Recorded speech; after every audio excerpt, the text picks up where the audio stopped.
Good morning student.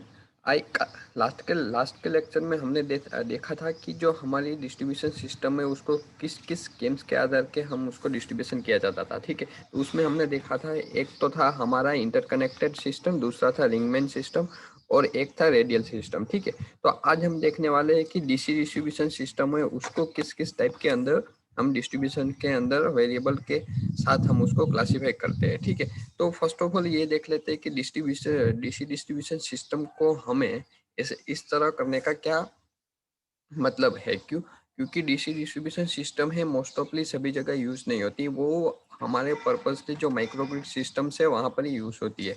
तो उसके लिए हम देखते हैं कि डीसी डिस्ट्रीब्यूशन सिस्टम के साथ हमारा लोड है वो कैसे कनेक्ट किया जाता है। ठीक है, तो उसके आधार पर हमारे कितने टाइप पड़ते हैं उसके बारे में बात करते हैं। ठीक है, तो हमारे डीसी डिस्ट्रीब्यूशन सिस्टम तो उसके लोड के अकॉर्डिंग ही हमारे टाइप्स पड़ते हैं। ठीक है, तो उसके लोड कैसा है और किस साइड से उसको फीड करना है उसके अकॉर्डिंग उसके अंदर क्लासीफाई किया गया है। ठीक है, तो फर्स्ट क्लासीफाइड है कि हम जो उसको पावर सप्लाई कर रहे हैं, जिसको हम लोड को सप्लाई कर रहे हैं, वो उसका जो फीडिंग है हम उसको फीड करें, मतलब जहाँ से दे रहे हैं वो कोई एक एंड से हो। फिर दूसरा है कि हम उसको दोनों एंड से दे, मतलब एक से इनकमिंग से भी दे और आउटगोइंग से भी दे, बट उसमें भी हम दोनों साइड से दे, उसमें भी फर्दर हमारे टाइप पड़ते हैं। First of all equal voltage पे दे, अदरवाइज अनइक्वल वोल्टेज पे दे। तो इक्वल वोल्टेज और अनइक्वल वोल्टेज मतलब क्या कि हमारे जो हम दोनों साइड से फिट कर रहे हैं, तो एक साइड का वोल्टेज है वो कुछ समथिंग 230 और दूसरे साइड का जो वोल्टेज है वो 240 और 245 हो, अदरवाइज 220 भी हो। ठीक है, तो इस तरह वो हम आगे एग्जाम्पल में देखते हैं। फिर थर्ड टाइप है कि फीड एट द सेंटर, तो उसके जो सेंटर पॉइंट है वहां से दे। आप समझिए कि 10 मीटर्स का जो भी कंडक्टर है वहां से हम फीडिंग टैपिंग करते हैं, तो हम बीच में जो 5 मीटर का सेंटर टैपिंग आता है वहां से हम उसको फीड करें। ठीक है, और फोर्थ टाइप है कि रिंग मेन में, तो आपने देखा कि ring main type last lecture में देखा था, उसी सिस्टम पे हम उसको फिट करें। ठीक है, तो आप यहाँ पर देखिए कि डायग्राम दिखाई दे रहा है आपको, distribution system at the one end.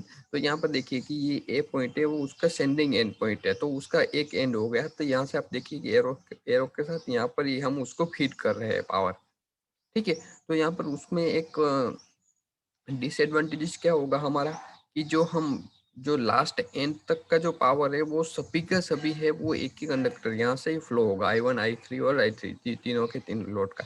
तो हमें दिक्कत कहाँ आएगी कि यहाँ पर सभी पावर यहाँ से ही फ्लो होते हैं, इसलिए जो यहाँ पर जो हमारा पावर ड्रॉप है, अदरवाइज यहाँ पर का जो कंडक्टर का साइजिंग है वो हमें ज़्यादा रखना पड़ेगा। ठीक है, तो वो आगे जैसे आगे आगे बढ़ते जाए वो कंडक्टर का साइज कम होता जाएगा।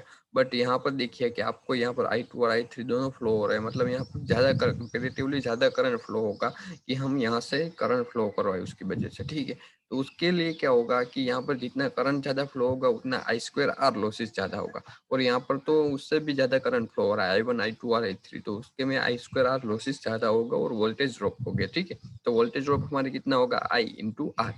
ठीक है, और पावर जो हमारा लॉसेस है वो कितना होगा I2R, मतलब जितना करंट फ्लो हो रहा है उसका स्क्वायर मल्टीप्लाई बाय हमारा जो रेजिस्टेंस है उसकी लिंक का वो। ठीक है, तो यहाँ पर देखिए कि यहाँ पर जो मैंने समझाया कि जो हमारे वोल्टेज ड्रॉप है, वोल्टेज एक्रॉस है, वो तीनों के तीनों केसेस है, तो उस तरह ही होता है। ठीक है, तो यहाँ पर देखिए कि A to C सेक्शन में ज़्यादा वोल्टेज ड्रॉप होगा, C to D में उससे कम, और E to E में उससे कम। ठीक है, अब उसके रिस्पेक्ट में हम पावर की बात करें, पावर वोल्टेज ज़्यादा उतना पावर भी हमारा ड्रॉप ज़्यादा ही रहेगा। ठीक है, अब देखिए कि डिस्ट्रीब्यूशन हम कर रहे हैं तो feed at the centre point पे फीड कर रहे हैं जो हमारा पावर है वो।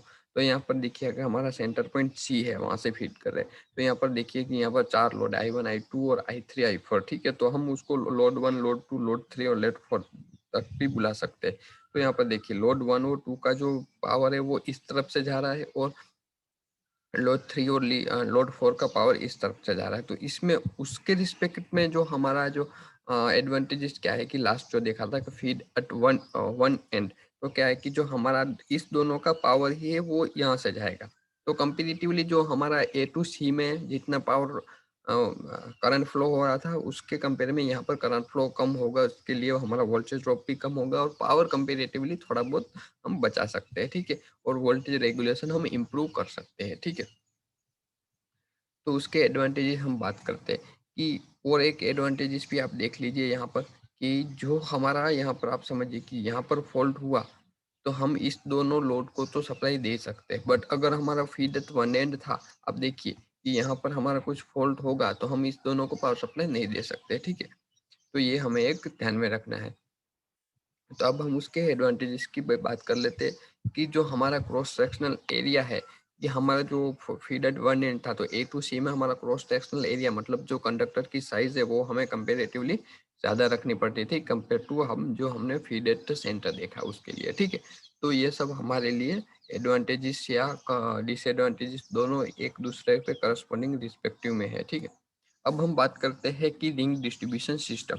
तो रिंग डिस्ट्रीब्यूशन सिस्टम में क्या है कि आपने देखा first last to last last lecture में आपने देखा था कि हम रिंग के साथ उसको डिस्ट्रीब्यूशन सिस्टम में फ्लो करते हैं, ठीक है। तो यहाँ पर देखिए कि आप यहाँ पर देखिए कि दोनों I1 I2 और I3 मतलब लोड 1 लोड 2 और लोड 3 के लिए दोनों के करंट हो, और यहाँ से फीडर का हम सप्लाई दे रहे हैं, ठीक है। तो उसमें भी सेम टू सेम आप देखते हो कि फीडर सेंटर में जो हम ऑपरेशन करवाते हैं तो वही ऑपरेशन यहाँ पर होगा, ठीक है। तो आप देखिए कि ये सेंटर है तो इस तरफ या ए टू सी इस तरफ भी जाएगा और ए टू डी इस तरफ भी जाएगा। बट इसमें क्या है, एक हमारे एडवांटेज से कंपेरेटिव टू हम सेंटर में करवाते थे, अगर कहीं पर भी फॉल्ट होता है, यहाँ पर देखिए कि मैं इस यहाँ पर फॉल्ट कर रहा हूँ, आपको एरो दिखाई दे रहा है वहां पर, ठीक है।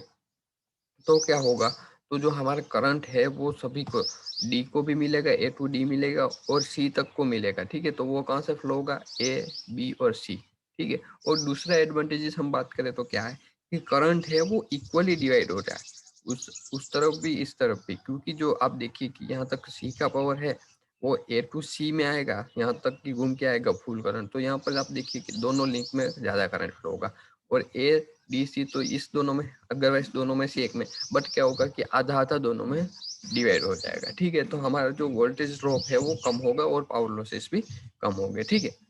तो हम यहाँ तक देखते हैं कि अपने देखा कि हमारा डीसी डिस्ट्रीब्यूशन सिस्टम है वो हम कैसे फ्लो करवाते हैं, ठीक है।